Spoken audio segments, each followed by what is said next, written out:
તો તુર્કી અઝરબૈજાનના વિરોધમાં આવ્યા છે અભિનેતા હિતેન કુમાર। તુર્કીમાં ફિલ્મનું શૂટિંગ ન કરવા હિતેન કુમારે નિર્ણય લીધો।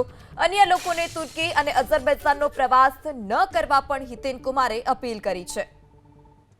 એ અવેરનેસ નથી, એ કારણસર હમણાં સુધી આપણે એ તરફ વધ્યા કે આટલા બધા ફિલ્મોના શૂટિંગ એ લોકેશનના કારણે પ્રી મેરેજ માટેની ડેસ્ટિનેશન વેડિંગ માટેની બધી ઘટનાઓ જે કરી છે।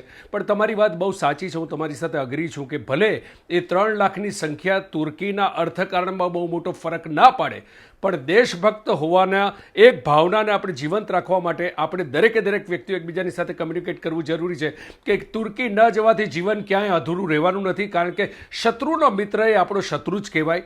આવી પરિસ્થિતિમાં જ્યારે 2023ની અંદર જ્યારે ભૂકંપ આવે એ વખતે સૌથી પહેલાં દોડી જનાર દેશ જો આપણા પ્રકારના હિન્દુસ્તાનીઓ હોય અને એ શરમ પણ જો એ દેશને ન લાગતી હોય કે અઝરબૈજાન જેવા દેશોને ન લાગતી હોય તો જાહેર મંચની ઉપર માત્ર સરકારે નહીં પણ આપણે આ દેશમાં જીવનારા નાગરિકો પણ એનો વિરોધ કરીને તમારા અને મારા સાથે સંકળાયેલા વ્યક્તિઓને એ સંદેશો તો પહોંચાડવો જ જોઈએ કે બીજા બધા દેશ જજો, આ દેશની વિઝિટ ના કરશો, કારણ કે જાણે અજાણે આપણે ખિસકોલીના પેલા નાનકડા પથ્થરના જેવું આપણે ક્યાંક મદદ કરી રહ્યા છે।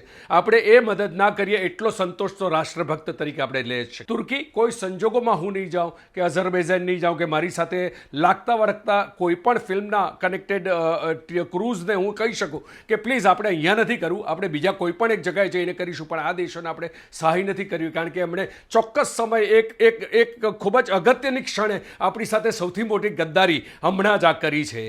એને યાદ કરાવવું આપણા બધાની ફરજ છે।